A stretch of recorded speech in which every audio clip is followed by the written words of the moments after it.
our motivation and not only what you will say. We will be motivated. I love it. Doing important, engaging, or fun. Oh, just kidding. Chasing rice. Okay. All right. We are in episode 3 of Mental Mismanagement. I am Ashley Burkeen. I'm Pat Fitzgerald. I'm Allie Phillips. You're not in the room yet. Well, I am now. I love it. It's so good. Just so good. throw her in there. We have a special guest today with us, our friend Allie Phillips. She's amazing. I got the fortunate opportunity to meet her and connect with her this past summer. How long have you known Allie? Since this past summer. That's bullshit. You've known me since February. There you go. And I'm still the favorite. Okay, so without further ado, let's just go ahead and bring Allie in on the conversation. Might as well. She just jumps in on her own anyway. Yeah, I love it. I love it. All right. Hey, Miss Allie. Hello. Hello, hello. So, as you know, Patrick, you're a crazy boss. For those of you out there listening, Patrick is also Allie's boss. Yep. Not really. Allie She kind of tells me what to do. That's facts. Yeah. So, of course, we want to bring you in on this because I've had really good conversations with you over the summer when we're hanging out about the kind of stuff that we talk about on this podcast. And then you get to live the day-to-day with Patrick. So you guys kind of get to live in each other's It's worlds. bliss. I know it something. is. It's absolutely wonderful. I know It's something. it is. So I I'm want to saying that because she can reach me. whole table between them. Yeah. I want to start this not enough. episode. Rubber bean gun. Ooh. We should get those. Yeah. That'll make that. Yeah. ADHD. I know. I actually need to turn my microphone this way. It feels weird. It's easier to look at her that way. Okay. But Squirrel. I want to start this one with the topic of attitude. Oh, boy. Oh, she is in the right podcast for this one. Holy cow. I picked a good one. Because I believe in business and in your life, right? The same attitude that can bring you success is not the same attitude that could totally throw your business into the ground. And some people have great attitudes in the beginning and then it kind of like womp, womp, womp, right? Womp. Or they just start off with a bad attitude and they never get anywhere. And so I want to start the conversation there, and wherever it leads, I know the conversation will be great with you. Well, I am here, so Yes, it's this going is to be true. good no matter what. This is true. So, you guys are coworkers, obviously, right? Yep. So let's talk about the attitude of like the workplace, right? Try to keep it It fun. varies. Yeah, I mean, It varies. okay. See, I'm, Lost for words. This is the first. you know, my perception's probably going to be way different than hers. Oh, yeah. Perfect. Yeah, I mean, I think, Sounds good. honestly, I think, you know, it's like any other workplace. You're going to have your ups and downs, but for the most part, I try to keep it light and fluffy and fun and you know, we've got our serious moments from time to time, but Sure. for the most part, I mean, it's a lot of, it's just a lot of fun. I mean, we're here.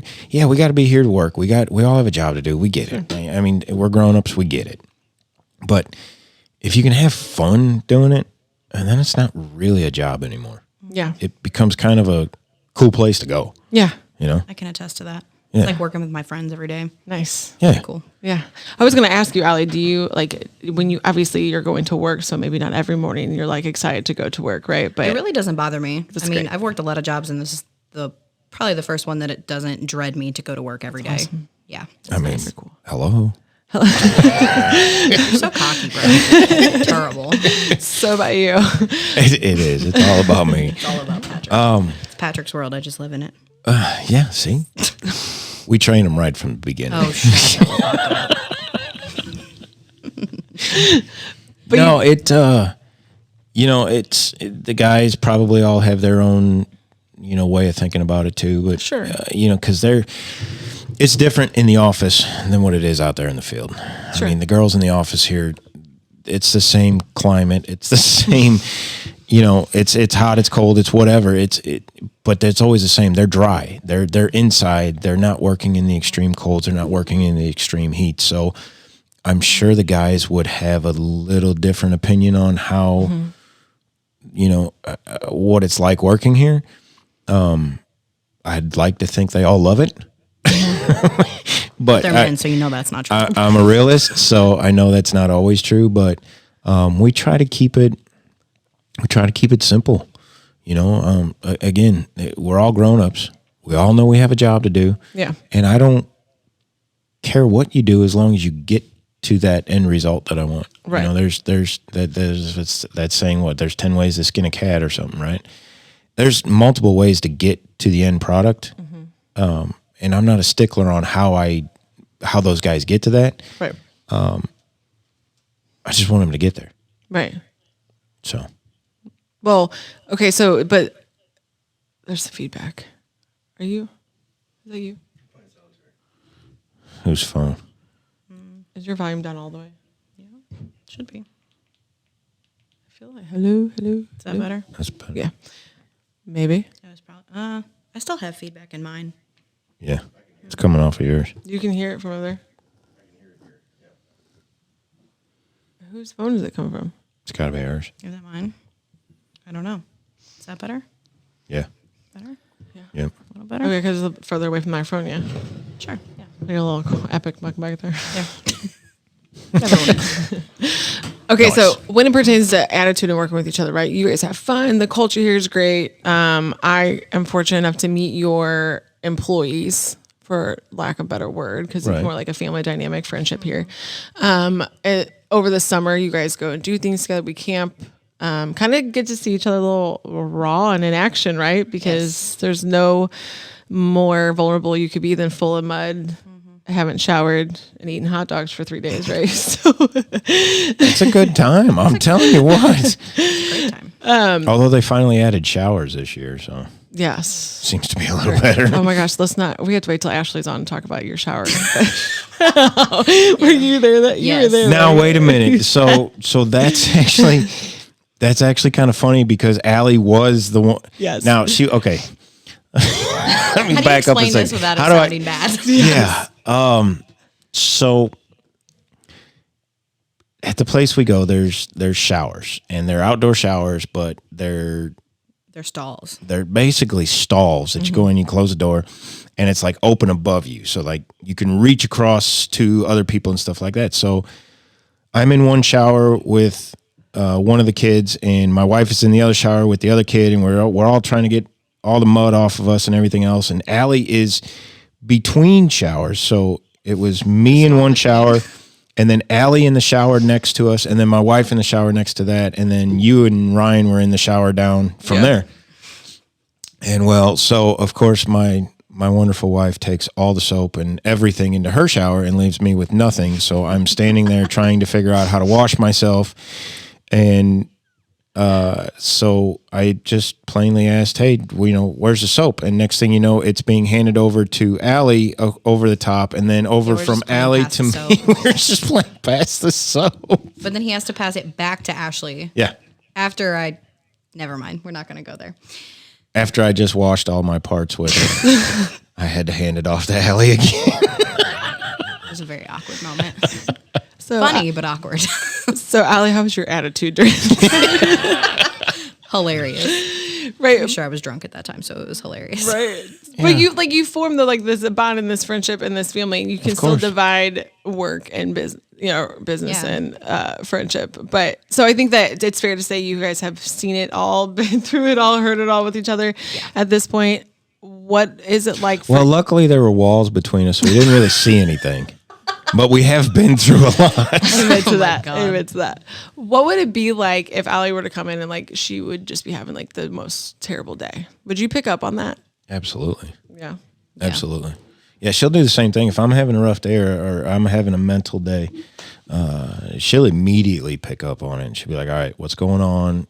Let's figure this out. Let's head to the job sites. Let's get your mind off it. And she starts to redirect. I mean, immediately starts to redirect. So the whole mental awareness in this company is strong. And you could call it the force if you want to. People are very strong with the force in this company.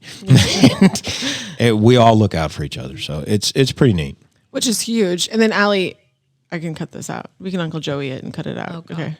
But I mean, you've shared with me, if you're open to sharing just like some of your struggles with mental health stuff, do you think that one of the reasons why maybe you like working here so much is because you know that you're going to have that support Yes. with what you go through. Absolutely. Yeah. It's not just, oh, she's having a bad day or whatever. I'm just going to let her have a bad day. Yeah. Yeah. I can count on them for sure. They're definitely more my friends than they are my co-workers, employees, bosses, whatever you want to talk. That's good. That's good. And there's like a comfort to know that like, okay, maybe I'm not going to be 100% today. Yeah. And they're not going to hold that against me. Yep. Yeah. We try. I mean, we get it. You know, life happens. And that's one of the things my wife and I talk about all the time. It's like, you know, you're going to get sick. The kids are going to get sick. Somebody's going to have to stay home. Something's going to happen. You're going to have a flat tire. Okay. Life happens. That's part of it. As long as life isn't happening to you every 15 minutes, we're good. Yeah. You know, Because it does with some eventually, you know, do something about it if life's happening that people. Make a often. change. Yes. Like where's the solution to your Yes. problem, right? Yeah, you can't just sit on that. Sometimes the problem is you itself. Yes. Yes. And most people don't understand that. They're oh my God, the world is beating me up. No. Can't help people that don't want to be helped. No. or And change the world's people that not don't beating wanna be you changed. up. You're just not coinciding with the world right now. Well, no, the world's beating you up because you're opening that energy for yourself There you go. continually with your negative attitude that like you caused a storm and then you got upset that it rained on you. Like, Yeah. hello. And you're going to Yeah. keep causing that storm and it's going to rain. You're going to keep causing a storm and it's going to rain. Yes. And it's going to rain, and then you forget your umbrella, and then it's the storm's fault that you forgot the umbrella. Yeah, right. It's like, hold on a minute. That's not the way this Gotta works. give. Yeah. So like that could be one of the worst attitudes when it comes to like employee-employer dynamic too, is that like, have you ever just had that victim? I mean, there's people that are problems that are victim mentality people, and having mental illness does not, I don't believe, open you up to like have that victim mentality, right? Because you're not the only person that goes through. I know we feel like it sometimes, but I don't like when people use their attitude about their mental illness is like, well, I have. See, and the most of us that have the mental illness or the issues that we have don't want other people to know that we Right. even have it to begin with. So we're not going to go off and tell you, well, it's because of my mental illness that I'm acting this way. Right. That's a red flag. No. If you do. If you're the one saying that, you probably don't have mental illness. You're trying to use an excuse. Yes. When you have mental illness, you don't want people to know that you have this mental illness. And you're going to do everything. You're going to be like, well, yeah, I just screwed up. I'm sorry. And in the meantime, you don't want to, but you want them to know that like you're suffering inside, but you don't want to tell anybody Yeah. that you're suffering inside. Yeah. So you're conflicted with this just, and again, it goes back into your mental illness. Then it starts the whole cycle. Yes. And then you're just like over and over and over in your head. And it's a fight between good and evil in a way. Well, that's a great point, though, Patrick, is that people that really are struggling, they're not going to use that as an excuse because they don't really want you to know that that's what is going on. You're going to bury that shit. Not to say that if you're vocalizing and using your mental illness as excuses that you're not also a part of that, but I feel like that's like a one-off occasion. You know, like I will make a joke about my ADHD and be like, oh, my ADHD, like we just did it 5 minutes ago. No, oh, my that's ADHD. totally different than, yeah, I didn't make it into work today because I'm having a mental day. And it's like, yeah, I get it. But even those of us that have struggled with the depression and all this other stuff, we fight so hard to get out of bed to go into work. And we do it whether we want to or not. Yeah. If I could just take the day off and be like, yeah, I'm a little depressed today, I'm not coming in, Right. I'd do it in a heartbeat. Yeah. But I don't want anybody to know that I am. Yeah. So Very then true. you get into that cycle, and then you're fighting it as you're at work, and you're trying to put on that smile and, oh no, I'm fine. Yeah. The famous, I'm fine. Yeah. You Yeah. know? Are you fine? Are you gonna explode? Yeah. Tick, tick, tick. Yeah, tick tick boom. It's any minute. And Yeah. Yeah. So, we try to figure that out here, and we try to understand that, because being the owner of the company and dealing with that, I have more sympathy to the people that actually deal with it on a daily basis like I do, versus you're just not giving a damn and not showing up. Yeah. You know, I get it. You know, But let you me don't help want to come to walk work, through it, like, or Yeah. you don't want to talk about it. I get it. But yeah, I'm the first person that will understand anything you're going through. Yeah. And again, I've mentioned before in previous podcasts that we have that employee assistance program. Yeah. And that's the whole reason. You don't have to talk to me. You can talk to anybody else. Talk to somebody. Yeah. Talk to your dog. I've said it before. Talk to your dog. He'll listen. Come talk to my dogs. Yeah. Allie, one of my not like favorite moments, because I think I vibed with you like from the beginning. I was like, oh, she's my people. Like, we got this. But I think like one of the moments was the last time we went riding and we were sitting at that tent and like you were clearly getting overwhelmed and overstimulated. Like you could see like just in your whole body language. My social battery was done. Yes. And you had mentioned that like the awareness that you had of that was like, no. I need to leave. Cause I remember like either myself or Ashley or somebody said, no, you can't leave. And you're like, no. Yeah, because I'm just going to bring the vibe down, and I'm not Yes. trying to do that. Yes. Just be by myself and bring And the vibe sometimes down. it's not even about, you don't even give a damn if you bring the vibe down for anybody else. It's like you no, I'm saying mentally you just shut down. Cause I get into that point where I'll be done and I'll be sitting in my office and all of a sudden I'm like, yeah, I'm going home, going to bed. Knowing it's 5:00 and I've got 2 kids and my wife and everybody there. And I walk in and my wife's like, what's wrong? I said, and I've said it, I've literally shut down. My body just shut down. She's like, okay. Yeah. And I go lay in bed for an hour and I'm back up at 6 or 7 o'clock, helping with what I need to help with. But I literally have to like recharge. I have to go and plug in for a minute. Oh yeah. Be alone for a second. Yeah. Do you find that is like a major like were you always self-aware of like this is it for me, or was that like you'd No. freak out and have the explosive moment and then No, I used to be just, I would just push through it and just become somebody that I wasn't in that moment and just, but now I'm like, no, I'm trying to go home and be alone. yeah, well, would that like when you push through, would that snowball into like we were talking on the episode before this about how people would be shocked I have anxiety, and I'd be like, no, you're not understanding. Like when I get home, I have to unzip, and I'm thinking for the next 25 minutes about the whole conversation we had. You don't even know I exist anymore. Yep. And I'm like debriefing my whole day, right? Yep. When you shoved it down and you were just trying to do that, do you feel like that snowballed into? Then you get home and you can't even decompress and like get your mind right because then you're just into that overthinking. Yeah, and it just continuously snowballs, and then you become somebody that you don't want to be, or that you're not, and you know that you're not, and you just keep on keeping on because that's the vibe. Like, Yep. Yeah. I get the same way. You just kind of check out.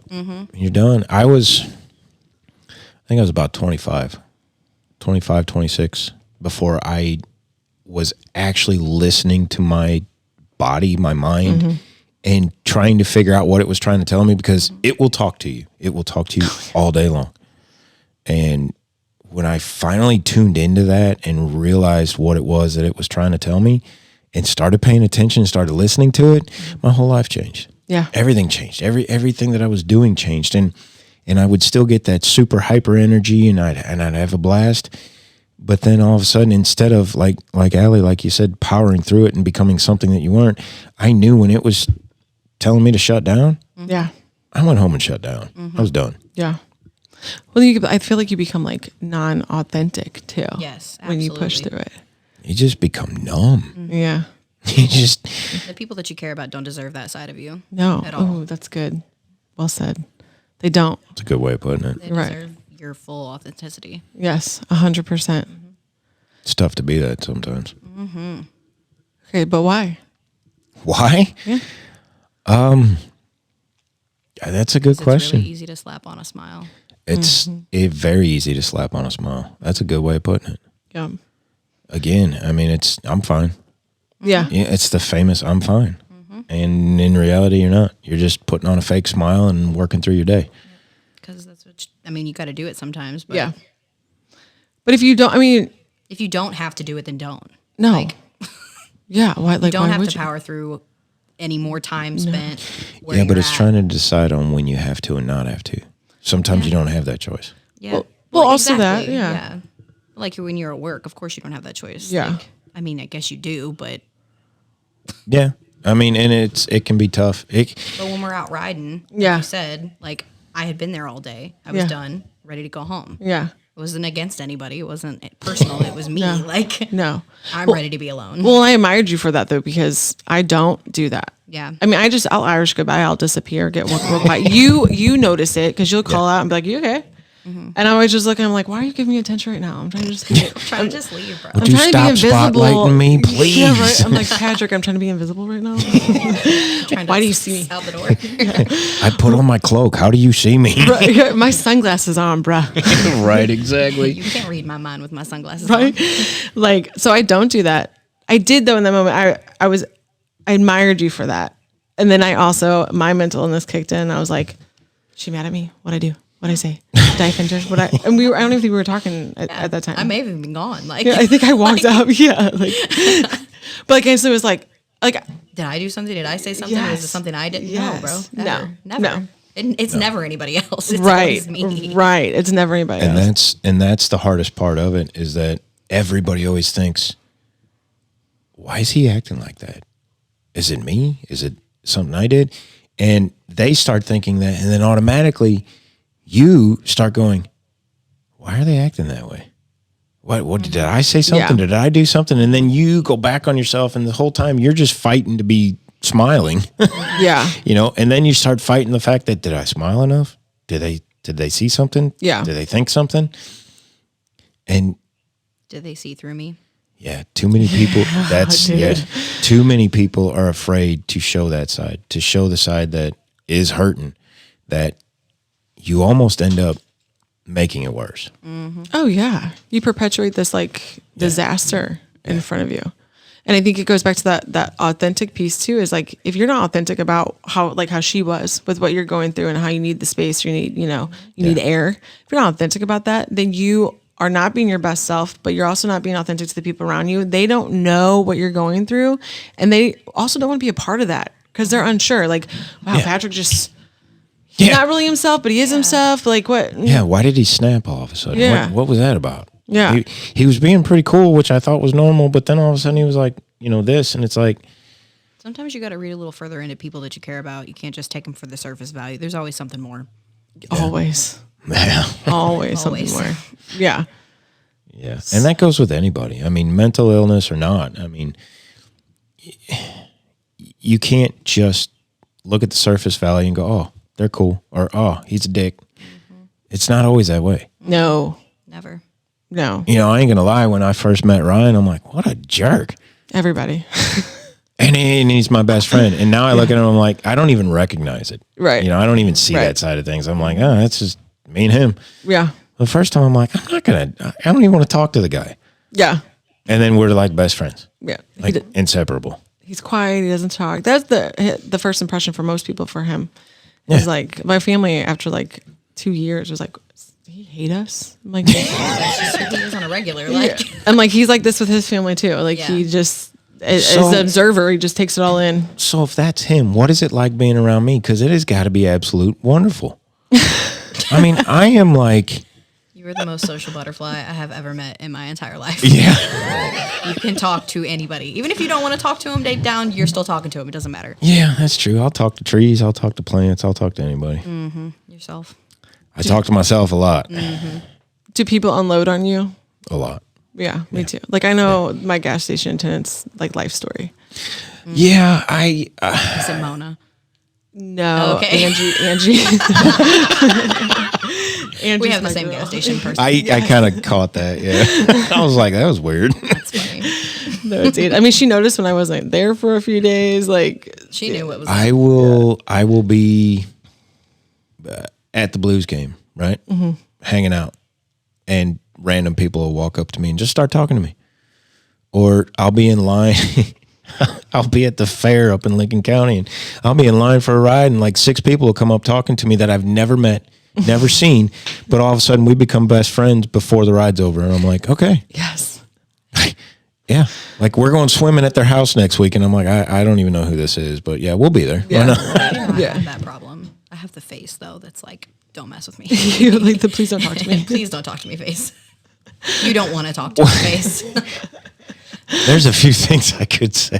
Don't start. Well, girl, you have to start doing my makeup because I could use some of that. Don't talk to me. It's just in the facial structure. It's really just no. Hey, well, I definitely have RBF though, because people would always. I've seen RBF with you. I'm first of all, these eyebrows don't lie. Okay.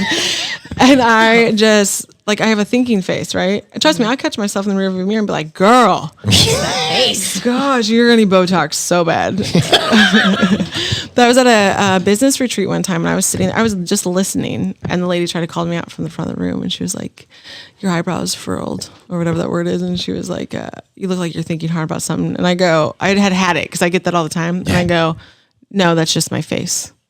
I like it's a conference room and everybody starts laughing and my coach is like, Ashley. I'm like, I don't know what else to say. Like I didn't know what else to say. Yeah, this is what I look like. Sorry, I'm thinking. What do you want me to say? Yeah. I'm a bitch. What do you want from me? Yeah, like I have nothing else for you. Yeah. But wow. Yeah, I do, but I don't know if they tell me I start the talking though, which is sometimes I do, sometimes I don't.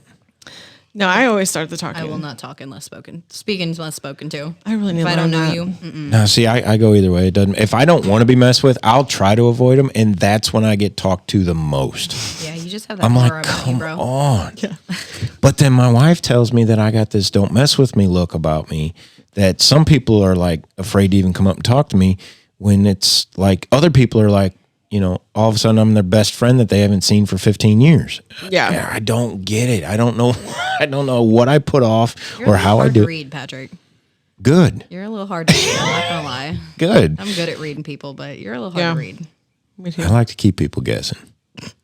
I mean, I knew you were a good person because I'm an empath, which we won't go down that rabbit hole because that's I'm the same way. I know. Believers and non-believers, and I'm not going to do that with people. But so I can pick up on that energy of people. And typically, the people that other people hate, that their spirit gets disrupted by, like the outgoing people, are like those are the people I love because they're predictively unpredictable. Yeah, like what you're going to get with them. You don't know, but you know. Yeah, right. And most people are turned off by that. Where me, I'm like, I appreciate that because your energy is not telling me that you're full of crap because you're pretending to be somebody else, right? Yeah, right. Exactly. So I think that I always start the conversation. Like you could be in front of me and I'm looking at the back of your head and you could be having a conversation while you're waiting in line and I'm butting in to give you my opinion. So you're the person that always talks to Patrick. Yes. I'm the one that starts with Patrick. Yeah. And I only want to say like one sentence, but it ends up being this whole. Well, that's because you end up trying to say one sentence to me, and then I turn it into a week-long conversation. That is no lie. With email follow-ups and everything else. So but my wife, she tells me that all the time. She goes, "You can make friends no matter where we go. How do you do that?" And honestly, I don't know how. I like talking. I think you're genuine to who you are too. For the most part. That's why I like having a podcast. I like to hear my voice. I'm not going to lie to you. I don't have a comment for that. Oh my gosh, just like I'm staying on that one. But I also think like you're genuine and people pick up on that. I try to be. A genuine person. I think you might not say everything about what's going on with you or like what in your life, but like you're genuine when you talk. I every have some time. Social, abilities that I try not to call people out on everything, but I mean, I'm. If you're going to ask me, I'm going to tell you straight up what it is. Mm-hmm. Yeah. Whether you like it or not. Yeah. I used to have a roommate that would ask me if she looked fat in a certain dress. Well, every guy knows you don't answer that question. I'd be like, well, yeah, that one don't look good. It's not real flattering. Yeah. This one's better. But it's also the relationships that you create, whether or not they're real or they're fake. Yeah. Whether or not you're standing behind everything you do or you're just smiling. Yeah. Just to be there. And it's like, I can't do that. I can't. I mean, there's days where I feel like all I want to do is just put a smile on and roll, but it doesn't work that way. Well, you attract the people that you like. If you're not genuine, you won't attract genuine people that like you for who you are. And a lot of people start off not genuine and whatever aspect of their life, and then people start to resent you because like, wait, you weren't this person that I thought you were. But like, no, now I'm comfortable with you and I'm becoming myself. But you didn't meet myself, and now you're turned off by who I actually am. Right. So then you get a heartbreak from it, and they get a heartbreak from it, and I think that's why we say like toxic just relationships in general, friendships, family members and stuff, is because we wear a mask to try to please, to be accepted, and then when the mask comes off, people are like, "Whoa, yeah, that's not who I in a signed normal up for." world." Meanwhile, your husband's over here getting undressed in the side of the studio. Ryan's getting naked. You two are rubbernecking. I saw it. God, so funny. I got to peek. It was worth it. I mean, I'm out. Oh my god. Whatever. So funny. Allie, would you call yourself an introvert or an extrovert? Introvert. Introvert? Unless I'm around extroverted people, and we literally just had this conversation yesterday in the truck. Yep. Yeah. So, and she goes just about everywhere with me. I do all the job sites. She is my right hand. She makes sure that, the notes that I'm supposed to take that I don't, She takes them for me. I'm a glorified babysitter. Okay, well, I'll give you that one. But she's there to make sure that the jobs go correctly. I'm there to make sure the guys are doing what they're supposed to do. But, if they have questions or things need to be ordered, things need to be done, I don't have the time or even the mental fortitude to sit there and write everything down. Sure. She's literally taking notes as I'm talking to the guys, as I'm talking to the customers, as I'm selling things. She's right behind me taking all the notes and literally taking shorthand of the entire conversation I'm having with somebody so that we can go back and log everything. Yeah. And so she's with me like damn near 24/7 throughout the day. That's awesome. And so we get to talking about all kinds of stuff. And this was one of the things that we talked about the other day is the introvert versus extrovert. And I'm very extrovert. Mm-hmm. I hate being introverted. I don't. You don't thrive off of that? I don't thrive off of that. I want to be, I don't want to be the center of attention. That's not where I'm going with it. Wow. He likes to hear his voice. That's why I like to hear my voice. No, I like to know that things are going the way they're supposed to. That people can depend on me. That if you call me, that I'm going to show up. I like being that person. Yeah. But it was weird to me, and not even weird to me, but it was interesting to me that she said that she's introverted unless she's with extroverted people, which I've never heard that before.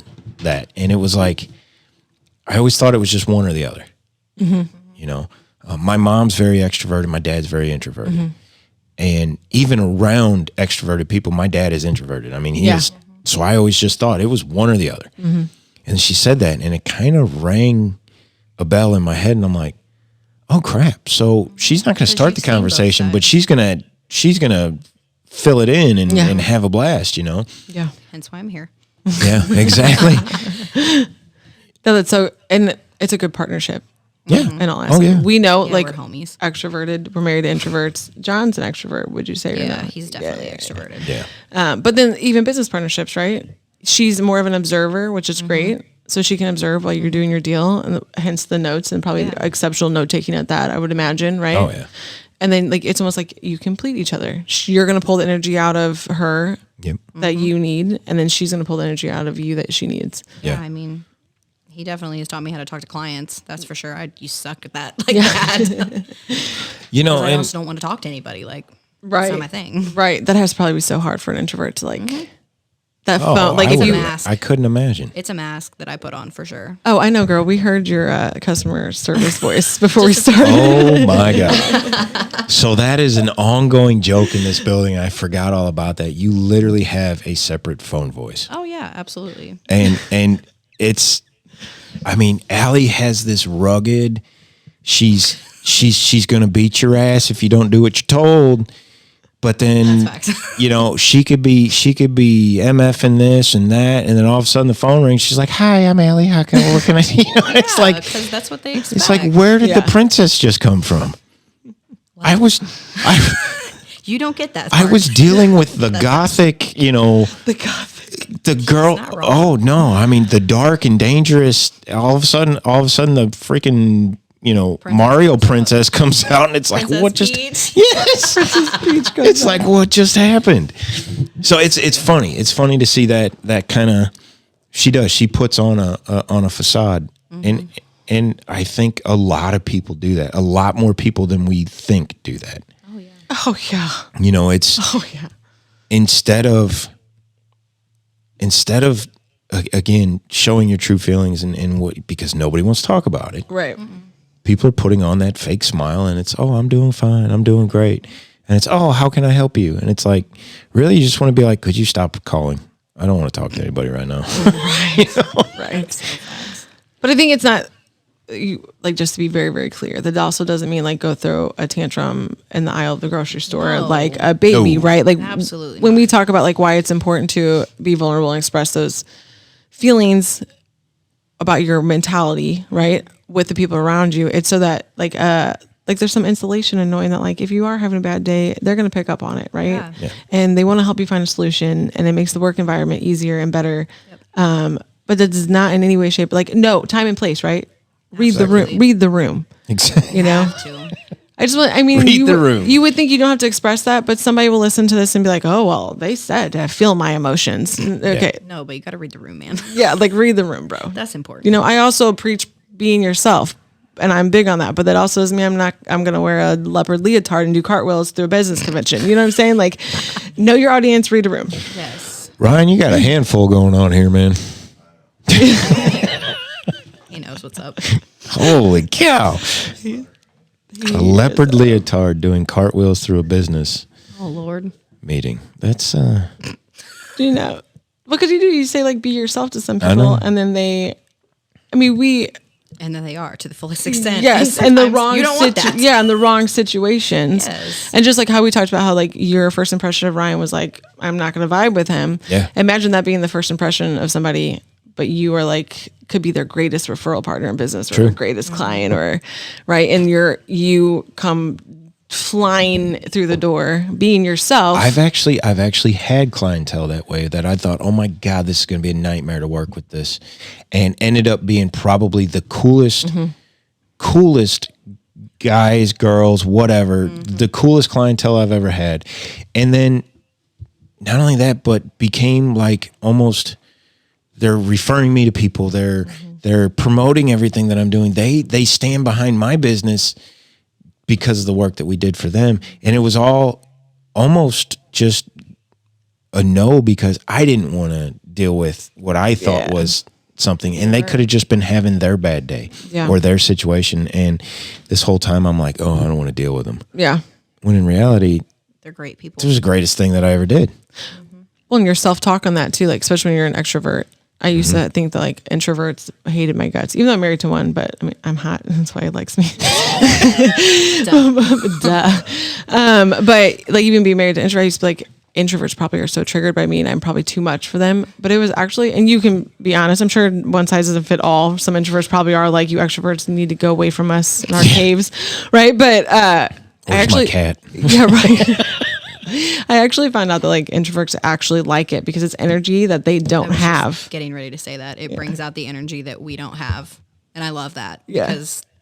because I'm an introvert until I'm around extroverts. Yes. I love that. Yeah. That's pretty cool. I know. And they, and the one guy said, no, it's actually very exciting for us. Like, what are they going to do next? I go like watching a circus. He's like, yeah, kind of, but like a good one. Okay. So explain that to me though. How do you not have that energy? Like, I don't know how to turn it off. I just don't, man. Other people's energy, if it's not good, like, I don't know how to explain it. It's like It's hard to explain. It is hard to explain. Like, if you don't have good energy, like good extrovert energy, I don't want to be around you. Get the fuck away from me. Really? Yeah. Just like the walking cloud of dooms. Yeah. You know, like the ones that Like are, people's energy like hangs on me really bad. So if it's not good, if you're like an extrovert and you're like a lot, I don't want to be around you. But if you have like good energy, then yes, I want to be around you. Yeah. Interesting. Like if you're a whoa, it's me person, extrovert. Which I've had friends like that Oh yeah. Oh yeah. are no longer friends with No. me because of that. Like No. Yeah, but like there are extroverts that like, it's like toxic toxic. extrovertness. Their mindset's not right with themselves, and so it just pushes off. I mean, I have family members that I talk to this day that I'm like, they call me and I can't answer my phone because They, like, depending on wear the you day- out. Bro. Yes, That's what it is. It wears me out. draining. I could see that. Yeah. I mean, I guess. I don't know. I don't get those feelings though. It's like I don't get to a point where I'm worn out. People don't wear me out. It just, I can go, and then I shut down. And I'm done. Yeah, And it's like, it's It may instantly not a be one switch. thing or another. It may just be everything. Yeah. And it's a switch. And it's like, go. And I'll be all energetic and happy and everything. And then I'm gone. yeah. I'm done. I've seen it happen Yeah. within like a 5-minute period. Like he's being goofy, acting a fool, and then we're quiet. And I'm like, okay, what just happened? And it could seriously, it could be anything from literally a squirrel on a tree. The way that I saw it will bring up something that will trigger my mind. And then I'm just like, ugh, Yep. to some idiot in a car. Yeah. Those are the worst. I feel like you may have a little bit of ADHD going on over there, friend. Who, me?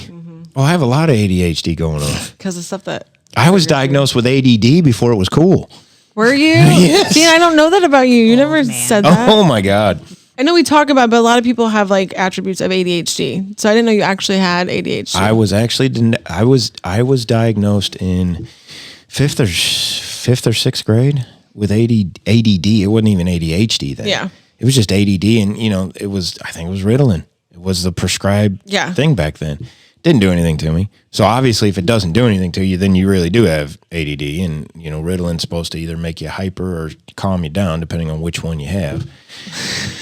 So I've been the test tube for every medication out there for the mental side of things. It's been insane, and all the different treatments, and let's try this and let's try that, and this will make you stop smoking. This will make you start smoking. This will make you. I mean, it's like, all for what? You trying to make my mind conform into what you think is the right or wrong? Well, yeah. So that was my biggest issue. So I didn't take medicine for a long time. Yeah. I had anxiety really bad, like panic and then depression before I ever realized I had ADHD. Mm-hmm. And my mom used to have to take me in the emergency room. He was traveling for work, and my mom I'd have to call her at 2 a.m. because I felt like I was dying. Yes. Mm-hmm. I know it's like my 18th panic attack. I'm not really dying. Like, that in the moment, but like your body's telling you that you're dying and you need to see a doctor right now. And my mom would always, like, God bless my mom, would always come swoop me up and take me ER. And the last doctor I saw at the ER said, "What is the issue? Like, what's on your schedule?" And I told him he worked out of town. And I used to, because of the way I was raised, think that if my kids weren't involved in sports, you were a bad mom. I was a bad mom and they were going to grow up and be degenerates. Sure. And I said that to this doctor. And so I'm telling him like what my schedule is. And he's like, "Honey, you have got, like, you can't do all that. You can't have all that on your plate or whatever." And I remember, and I said that to him, like, "I don't want them to be degenerates." And like, he was taken back by it. And he was like, what? That's not how that happens. But that's exactly how we were talking. Yes. Yes. I mean, the old school, there's things that really screwed us up. And there's other things that I'm glad that we were a part of that today's society isn't a part of. Oh, yeah. The whole no cell phones, the whole no gadgets, that we had to think for ourselves. Yeah. Okay, my 18-year-old doesn't have that. He has that ability, and he's going to hate me for saying this, but it's about, he wants to sit down and play games. Okay, I had Sega, I had Nintendo. Mm-hmm. I got to play for an hour maybe a day, and that was about it. It wasn't your lifestyle. It was not my lifestyle. Right. It was that was at the end of the day when we came in for dinner and all the kids are gone and we're not playing in the street or playing baseball on the at the end of the street in the cul-de-sac or playing hockey in the cul-de-sac. Yes. I mean, we were wearing rollerblades and playing roller hockey in the street. Yes. That's what we did all day. We'd ride our bikes for miles. Yep. We made bicyclists look weak. So true though, right? and we rode it on the sidewalks where they're supposed to be. Yeah. Not in the middle of the street. Oh my God, if we got caught in the street, we'd be beaten. In trouble. Not by our parents, but by the neighbor that caught us. Yeah, right. Okay, so today's society is not the same. These kids are not growing up the way that we grew up. And we didn't grow up the same way that our parents grew up. And I get that, okay? I totally get that. But I think part of our mental problems that we're having stems from some of the things that we've forgotten over time. Yeah. The family side of things. Yes. The sitting down to dinner side of things. The believe it or not, going to church. I don't care if you're Buddhist. I don't care if you're Catholic, Christian, right. Jewish. It doesn't matter. Something about going to church on a Sunday, just being in that community, held you to a higher standard because you knew you were being watched not only by... It held you accountable for sure. There you go. It held you accountable by multiple people. Yeah. Because that entire group was all your neighbors, your friends, the people you went to school with. Mm-hmm. They all met up on Sunday and they talked about each other. They talked about in a good way. Sounds like a great thing. Yeah, no, exactly. But we won't get into that. But we don't have those kind of meetings anymore. We don't have the Sunday dinners where the whole family gets together. When Ashley and I first got together, we made it a point. Sunday was we would cook, and whoever wanted to come over came over. Yeah. Friends, family, foe, it didn't matter. If you needed a place to eat, Sunday was a place to go. If you didn't have plans or you didn't have food for your family, I don't care if there's 16 of you, show up at my house, there's food. Yeah. And we've gotten away from that. Yeah.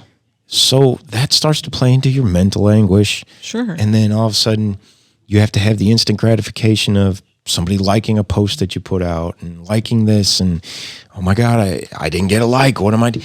You start it. The instant gratification is drowning. If there you go. That's a good way to put it. It is drowning everybody right now. Yeah. To a point that nobody needed instant gratification when we were growing up. The instant gratification was, I don't even know what it was. I mean, because we had to save up to buy things. Things didn't cost near what they did today, which is whatever. That's a whole nother podcast there. That's life. Yeah. But you valued things differently then too. Well, yeah. I mean, and I think what our parents said was word back then too. Jimmy, it's like when we carry that into like what we modern day, our ideology and our ideas around like just parenting or having a marriage or whatever, right? Yeah. That mental capacity to be like, okay, I didn't necessarily like these things growing up, but like this is all I know, and these are the reasons why I was told my whole life that this is how it should be. And so that's why I think I was stuck on that degenerate thing. Like because I'll never forget coming home, my dad saying like, "Did you sign up for a sport?" Yeah. And the only two that were left were tennis and cross country. And maybe like, why would you want to do that? Wouldn't have been me. Right. So I had to sign up. I signed up for cross country because I have no hand-eye coordination ever my whole life. And I ended up really being really good at it. But like, that's what I did. So like, that was in my head. And then like having straight A's, like I hated that my parents would ground me for getting a C until the next report card. That's a half a school year. Yeah. Right. And so like, I was going to live by that same thing. And then having that because moment. We're taught that's normal. Yes. And that's the standard, right? Same thing in the workforce. Yes, same thing in the workforce. Now, I will say this. The traumas, we're going to have to do a whole episode about trauma, but the traumas that I received in my childhood that made me who I am today, part of that in the business world, I'm grateful for. When you go through a healing journey, you become grateful for it because not because I survived it. Like, it's annoying. I'm tired of surviving. Like, I'm freaking exhausted, right? Yeah. But because the good parts of who I am, it made me who I am today. It evolves your character. Yes, like I have work ethic because of that. She's coming in with some big words today, isn't she? This is pretty good. Kind of smart, guys. Jeez. Patrick, your attitude about her is not that right. She's amazing. It's not the vibe, Pat. My bad. Right? But so the whole reason I was saying about the ER thing is because I finally that day was like, okay, maybe I should be on medicine. Yeah. Right. And so I went through that process. And I remember going to my doctor and be like, I don't want to be addicted. My family has addictive personality, lots of drug addicts, alcoholism, right? I didn't want to have to deal with any of that. And so I went and got medicine. I was on medicine for 2 years. I was on 4 medications. I think I was like 29 or whatever. Well, I started with Lexapro. That was terrible for me. But Buspirone. Yeah. I was on a muscle relaxer because I hold my stress in my shoulders. The doctor should have been like, go to the gym, fatty. I was on a mood stabilizer. Yeah. And then I was on the Buspirone I took 3 times a day. And then I was on a pill to wake up in the morning. Like I would take as soon as I woke up in the morning because I would wake up with anxiety. Yeah. And then the other pills are antidepressants, so they're downers. Mm-hmm. Yeah. And then so you'd have to take an upper. Yeah. And then it's a constant battle. I've been on one medication for almost 15 years. Yes. And it's just part of my daily routine. But without it, again, it goes into that chemical makeup inside your brain where something's not connecting. Yeah. Right. And we talked about it before where, the normal brain will take in information, process it, get rid of it. Mine takes it in, processes it, and then holds on to it. Yeah. For the next eternity. Does not get rid of it until I reboot. Right. And it could be months before I reboot. It could be days. Either way, at some point I'm rebooting and it's going to be hell. Yeah. Watch out. Yeah. 52 card pickup everywhere. Everywhere. Yeah. It's rough. And when I reboot, I shut down for 3 or 4 days. Yeah. Well, I said this, I don't know, Allie, if you're on medicine or if you need to be. I am. But I say this about the medicine stuff because I didn't want to be on medicine. I finally was like, I need this. Otherwise I can't be the best mom I can be. And then I started doing all like cognitive behavioral therapy, which by the way, if you have mental illnesses or childhood trauma, or you don't even know who you are, I highly recommend you go through this kind of therapy because it breaks down of the reasons why you tick the way you tick.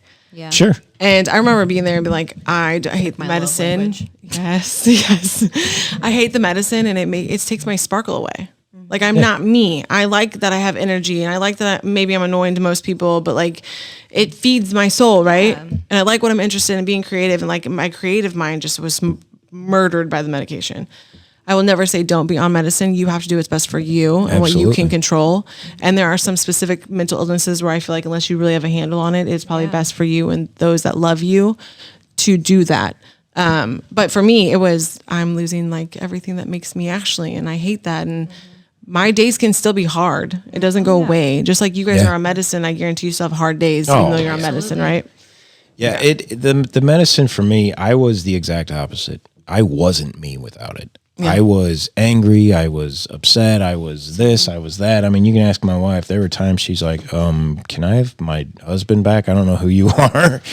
And finally, when we made the decision for me to go on medicine, it was like almost like a light bulb, like a light switch. Yeah. It just bam. And all of a sudden she's like, there he is. Yeah. And I'm back. You didn't realize you needed it until you started taking it. You didn't realize it. The same way. And you know, you hear there's all these stigmatization, whatever it's called, on taking medications, and it's bad for this and it's bad for that, and there's these side effects, and then you know people are like, oh my God, you're on medication, what a loser. And it's like, yeah, but it makes me feel better. I tell you what, I didn't just wring your neck because I'm on medication, so it's probably a good thing. You're right? welcome. Yeah, you're welcome. Exactly. So some people, again, it's something that some people need and some people don't. Not everybody has to do it, and you need to sit there with your doctor. You need to figure out what I feel like a lot of people don't know that they need to be on medication. I was one of those people. I had no idea. 100%. I had no idea that I had such bad anxiety until I went on meds. And then I was like, holy shit. I feel like I'm a normal person. Like, what just happened? Is this what it feels like not to be frantic all the time? Is this what it feels like not to be depressed every day of my life? Yeah. Yeah, I actually feel that people that aren't on medicine, we're the normal ones that are on medicine, and the ones that aren't on medicine are not normal. Yeah. Yeah, you said that. You said that earlier. Yeah. But sorry, actually. No, it's okay. But I think if I wouldn't have done that cognitive behavioral therapy and getting a second and third opinion and realizing that it's not just anxiety, that I have ADHD, a massive slew of trauma, but my ADHD was triggering the anxiety. So some of the side effects of ADHD is what was setting off the anxiety. And once I was able to realize like my ADHD and understand that, then I could see the trigger coming and come up with a solution or back away from what was going to happen. You know, like I have road rage. We talk about that. Yeah. I have road rage. Ryan says that that's the way that I die, is somebody's going to follow me home and kill me because I don't have control of myself. Oh my God. But that is a trigger for me in my ADHD because I get frustrated when the person that can go in that perfectly good lane where nobody's going the speed limit is in my lane. Yeah. Not going the speed limit. and then when I try to go around them, they speed up. Like, okay, small Wayner energy. Like, I see you. You know, like, do you know what I mean? Like, when I tell you I get triggered, my kids will get nervous and be like, Mom, they can't hear you. I'm like, but they can see me. They can see all these signals. I swear they can. Because I just don't understand unnecessary disrespect. It's disrespect. Move over. I can get in front of you, get right back over and slow everybody else up. Like, why is it so difficult for you? You know, like, but that's a trigger for me. So the anxiety I would get about being late, which is why I have to be early everywhere, because I know people on the road are like that, right? But when I could understand that, I was like, hey, just leave a little bit earlier. Try to, you know, and then compensate your kid for it. Yes, and then your kid's school. My 18-year-old said, Mom, they're just driving. You act like they're doing it to you on purpose. I'm like, Tina, shut up. Nobody asked you. Don't. Right? That's kind of a good point, though. No, he's totally right. For me, okay? Yeah, like he's totally right. They are just driving. They probably don't even know I'm behind them. No, right? Right. They don't know you're in a hurry. Sometimes, unless they drive a big truck lifted with lights. But then they know. That's just around our area. Yeah, exactly. Yeah, but solid advice I got from an 18-year-old. I was like, okay, thank you for talking me off that ledge. Thanks for justifying this, but no thanks. At the same time, I'm still mad. Right. So no, I don't, and I never knock anybody with medicine. I get it. I get it. Yeah, I'm a big proponent on you need to do what's best for you. And only you are going to know what that is. Yeah. I mean, you and your doctor, and sometimes doctors don't get it right the first time. No. It takes several times. It took More so it took in this a lot day of and times. age. Yeah. That's why they call it practicing medicine. Practice makes perfect, sure. That'll be the next podcast. We have to start all the things we can't talk about. Oh, that's a good one. Oh, that's a great one. That's a good one. That rabbit hole. Oh, that's a definite rabbit That's hole. a good rabbit hole. Yeah, it is. But Yeah, it is. But definitely second, third, fourth opinion. Right. Oh, by the way, therapy is always great. Don't listen when people say, why do I want somebody else to tell me about myself? Yeah. But also therapists are not like a one size fits all either. You Nope. need to interview them. Absolutely. You need to interview them just like you would anything Yes. else. You know, you want to sit down with somebody that you can trust, that you know is going to actually listen to you. Some therapists, they just don't mesh, you know, and I've been through a lot. and, Yeah. and so, you know, it takes time finding that one. Sometimes you find it right off the bat. Other times it takes a while. Yeah. Just stick it out no matter what. Yeah. Again, like I always say, talk to somebody. Yeah. Talk to your friends, talk to your family, talk to your mom, talk to your dog, talk to somebody. Don't just sit there and think you're going through it alone. Somebody is going to listen. And if you need to, come up here and talk to me. I don't care. He talks to everybody. I'll talk to you. Literally. I'll talk to you. You need an ear to listen? Come up here and talk to me. The deeper the conversation, the better. Oh, yeah. You do that too. Yeah, you do that too. What do I do? Go deep. Yeah, you go deep. Conversation. Yeah, I can sometimes. No, I become a race therapist. I think because also I've been through so much therapy that like I just wanna I know you fix almost feel it. like you. Yeah, exactly. I know. You're like, I have all this free stuff. I pay a lot of money to know. I'm a good therapist. But even that, I mean, I can't. Don't get me wrong. I'm not a therapist, and I can't be your therapist. It's not No. about that. But No. it is about the awareness and getting it out there. And if you see somebody that you think is struggling, talk to them. Get to them. Say something, because that could be the difference between life and death with them. Yeah. Which is huge. You know, you don't know what they're struggling. You don't know if they just started struggling that, or this is the last day they want to struggle with it. And if Yeah. it's the last day they want to struggle with it, that means they've thought about other things that they need to do to get rid of this feeling. Oh my gosh, yeah. Well, and I always say this, like check on your strong friends. Yeah.